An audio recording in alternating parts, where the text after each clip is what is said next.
दिगंबर दादा पाटील, आमचे तरुण तरफदार सहकारी सन्मान्य विशालरावजी दळवी, आमचे तरुण तरफदार सहकारी सन्मान्य संदीप नाना सिसाळ, सन्मान्य विनायकरावजी गोंदील, विष्णू नाना सिसाळ, आमचे ज्येष्ठ मार्गदर्शक विलासदादा हजारे, या ठिकाणी उपस्थित सर्व नारायणराव सिसाळ साहेब, रावसाहेबजी गोंदील साहेब, नंदकुमार पाटीलजी, जयवंतराव घोरपडे, अजितरावजी पुदाले, जगदीश मोहोळकर, वैभवदादा उगळे, यमगर सर, सर्वच उपस्थित, जगदीशजी पाटील, मोहन काका सुतार आणि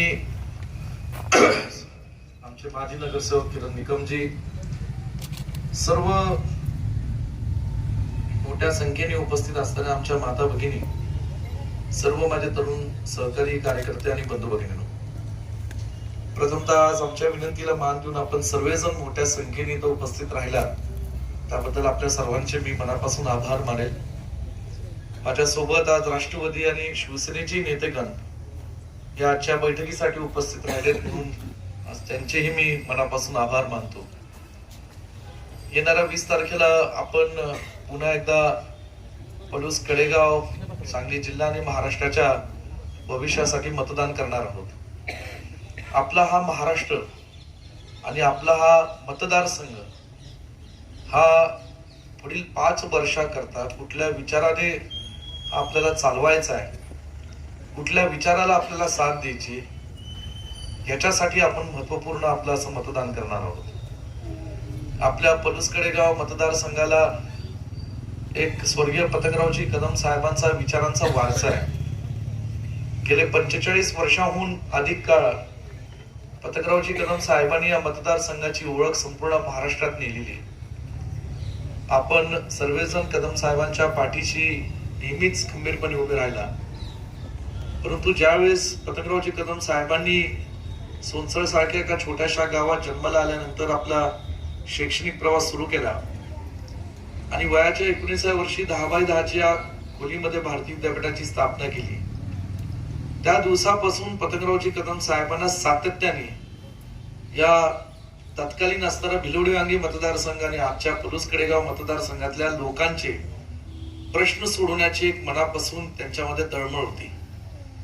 शिक्षणापासून तो प्रवास समाजकारणात गेला, समाजकारणात राजकारण आणि राजकारणात पलूस कडेगावातील गोरगरिबांचा विकास आणि गोरगरिबांच्या माता भगिनींना केंद्रबिंदू मानून कसं आपल्याला काम करता येईल ह्याच्यावर साहेबांनी सातत्याने प्रयत्न करत होते. आपल्याला माहिती आहे की सन 1985 ला साहेब निवडून आले आणि साहेब आमदार झाले. 90 साली साहेबांना हाताच्या चिन्हावर आपण सर्वांनी निवडून दिलं आणि महाराष्ट्रामध्ये साहेब शिक्षण मंत्री व पाटबंधारे मंत्री झाले.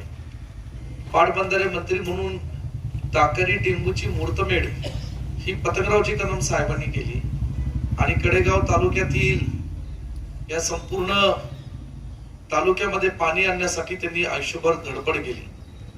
पलूस तालुक्यातले काही प्रश्न होते ते सोडवण्यासाठी त्यांनी सातत्याने सुरुवात केली आणि पुन्हा 1999 सालापासून जसं साहेबांना आपल्या आशीर्वादाने उद्योग मंत्री पद, पुन्हा सहकार मंत्री, मणे मंत्री आणि महसूल मंत्री म्हणून काम करण्याची संधी मिळाली.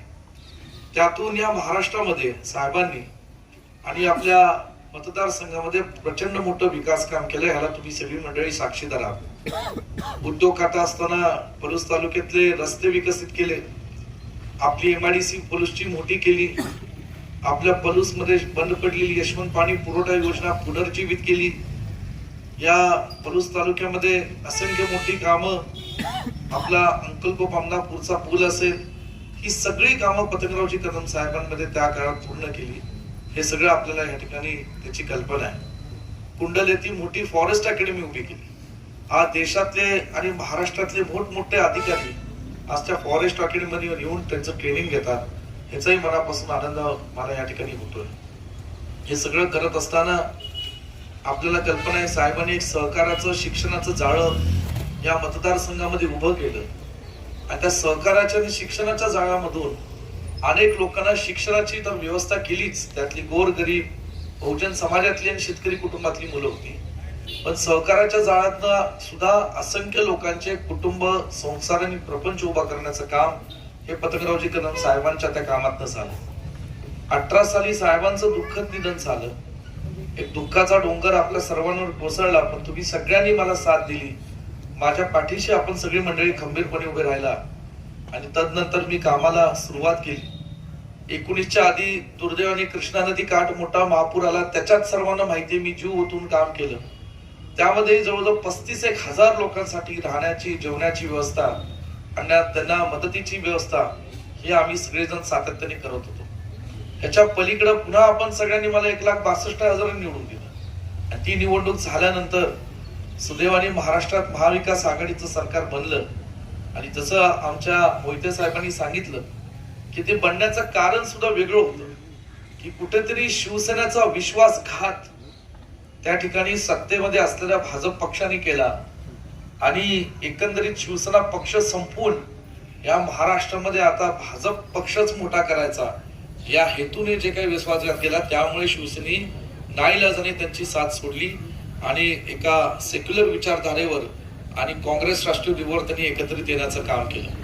महाविकास आघाडी सरकार बनल्यानंतर पुन्हा राज्यमंत्री म्हणून आदरणीय श्रीमती सोनियाजी गांधी आणि राहुलजी गांधींच्या माध्यमातून मला संधी मिळाली आणि ही संधी मिळत असताना आपल्या सर्वांच्या माध्यमातून आज जे काही शक्य असेल थोडं ताकदीने मी काम करू शकलो. मला आपल्या सर्वांना विनंती करायची की हे सगळं करत असताना मी परवा कडेगावला जेव्हा अर्ज दाखल केला त्यावेळेस जवळजवळ 15,000 लोकांच्या समोर मी सांगितलं की केवळ 6 वर्षाच्या काळामध्ये मी पलूस कडेगावच्या विकासासाठी तब्बल 1200 कोटीचा निधी या ठिकाणी आणू शकलो.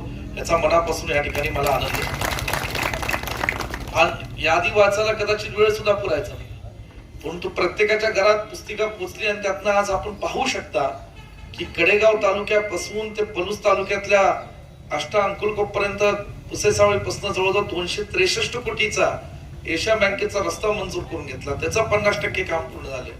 कुर्ली सूर्यगाव पूल असेल, पर्यटन मधले 27 कोटी असतील, कुठेही कसर सोडली नाही. कुंडल इथं नवीन पोलीस स्टेशनची इमारत असेल, पलूसच्या आपल्या आता हे जे ग्रामीण रुग्णालय जे आपण केलं त्याचं आता मोठं या ठिकाणी स्वरूप करण्याचा जो धाडसी आमचा सगळ्यांचा निर्णय असेल, या अनेक निर्णयांमध्ये अरुणांची साथ गेल्या 2 वर्षापासून मला महत्वपूर्ण मिळाली. आणि हे सगळं काम करत असताना तुम्ही सगळी मंडळी आज पाहताय की पलूस नगर पंचायतीच्या माध्यमातून सुद्धा आमच्या नगरसेवकांनी ताकदीने जेवढं शक्य होईल तेवढं काम चांगल्या पद्धतीने केलं. जवळजवळ 73 कोटीचा निधी पलूस शहराच्या विकासासाठी या ठिकाणी आम्ही उभा करू शकलो. आज हे सगळं काम करत असताना काही मंडळी कदाचित भाजपचा उमेदवार म्हणून तुमच्या समोर येण्याचा प्रयत्न करताय. मी मागाशी उल्लेख केला की जेव्हा या ठिकाणी मी राज्यमंत्री झालो तेव्हा करोनाचा प्रादुर्भाव समाजामध्ये आलेला होता. या करोनाच्या प्रादुर्भावात सुद्धा सातत्याने लोक गावोगावी मी एकदा नाही, दोनदा नाही, 4-4 वेळा फिरलो. लोकांना प्रत्येकाला काय मदत हवी, कुणाला औषध उपचार हवा का, कुणाला हॉस्पिटलचा बेड हवा का, रेमडेसिवीर, ऑक्सिजन त्या काळात मोठ्या प्रमाणात लोकांना लागत होतं, त्याची गरज आहे का, या सगळ्या गरजा आम्ही या ठिकाणी भागवण्याचा प्रयत्न केला. ज्या ज्या वेळेस शासकीय यंत्रणा आरोग्याची कमी पडली त्या वेळेस या ठिकाणी भारतीय हॉस्पिटलचे दरवाजे 365 दिवस 24 तास आपल्या तालुक्यातल्या गरिबांसाठी आम्ही खुले केले. हे या ठिकाणी मला आवर्जून सांगायचं. आणि हे सगळं काम आपण डोळ्यांनी पाहिले, पण आज विरोधक या ठिकाणी तुम्हाला नेमकं स्वतःच करतो तो काय सांगणार मला अजून लक्षात येत नाही. ते काही सांगू शकत नाही. ना पुरात त्यांनी अर्ध्या फुटात पाऊल ठेवलं, ना करोनामध्ये कधी लोकांची विचारपूस केली, लोकांना मदत करण्याचा प्रयत्न केला. पण केवळ आता विधानसभेची निवडणूक लागली म्हणून 4.5 वर्ष गायब व्हायचं, लोकांच्या सुखदुःखात सहभागी व्हायचं नाही आणि 3 महिन्याच्या कालावधीमध्ये येऊन निवडणूक कुणीतरी सांगितले म्हणून लढायचं, हा आता प्रयत्न त्यांचा चालू आहे. आणि म्हणून स्वतःचं काही काम सांगू शकत नाही म्हणून केंद्र आणि राज्य शासनाच्या योजना फक्त सांगत बसायच्या. पण योजना करणं लोकांच्या हितासाठी कुठल्याही सरकारचं काम आहे. सोनियाजी गांधी आणि मनमोहन सिंगांनी 2009ला 70,000 कोटीची शेतकऱ्यांची देशभरात कर्जमाफी केली होती. महात्मा ज्योतिराव फुलेंच्या नावाने आम्ही महाविकास आघाडीमध्ये सत्तेवर असताना आम्ही शेतकऱ्यांची कर्जमाफी केली होती. आणि म्हणून या ठिकाणी आज ते कदाचित येतील, तुम्हाला लाडक्या बहिणीचं ढोंग सांगतील, पण 1500 रुपये देत असताना मगाशी जसं सांगितलं, तेलाचा डबा जो 1600ला होता तो 2200 झाला, स्टॅम्प पेपर जो 100 होता तो 400 वर झाला. आणि म्हणून आपल्यापैकी 500वर आणि म्हणून आपल्याला लक्षात आलं असेल की एकीकडे 1500 रुपये देण्याचं नाटक ही मंडळी करतायत, पण 1000 रुपये आताच या महिन्यात तुमच्याकडनं यांनी वेगळ्या पद्धतीने काढून घेतलेले. आणि म्हणून या कुठल्या फसव्या आणि फसवणाऱ्या सरकारला आपण बळी पडता कामा नये. हे महायुतीचं सरकार हे शेतकऱ्यांचं नाही, हे महिलांच्या संरक्षणाचं सरकार नाही आणि तरुणांच्या बेरोजगारीचा प्रश्न सोडवणार तर मुळीच नाही. म्हणून मगाशी मी सांगितलं की फॉक्सकॉन नावाची कंपनीची महाराष्ट्रात येणार होती, त्यातनं 2 लाख तरुणांना रोजगार उपलब्ध झाला असतो. 2 लाख एवढी मोठी कंपनी होती. पण या फॉक्सकॉन कंपनीला सुद्धा दिल्लीतनं आणि गुजरात मधनं फोन आला आणि एका फोनवर या महायुतीच्या नेत्यांनी त्यांच्या समोर झुकून ही फॉक्सकॉन कंपनी गुजरातला देऊन टाकली. आपला हा महाराष्ट्र छत्रपती शिवरायांचा महाराष्ट्र, फुले शाहू आंबेडकरांचा, अहिल्याबाई देवी होळकरांचा महाराष्ट्र आहे. आणि अशा महाराष्ट्रामध्ये झुकणं आपल्याला माहित नाही. महाराष्ट्रातले महाविकास आघाडीचे आम्ही सगळे कार्यकर्ते कधी महाराष्ट्राला झुकून देणार नाही, एवढं निश्चितपणे आपल्याला तुम्हाला या निमित्ताने सांगतो.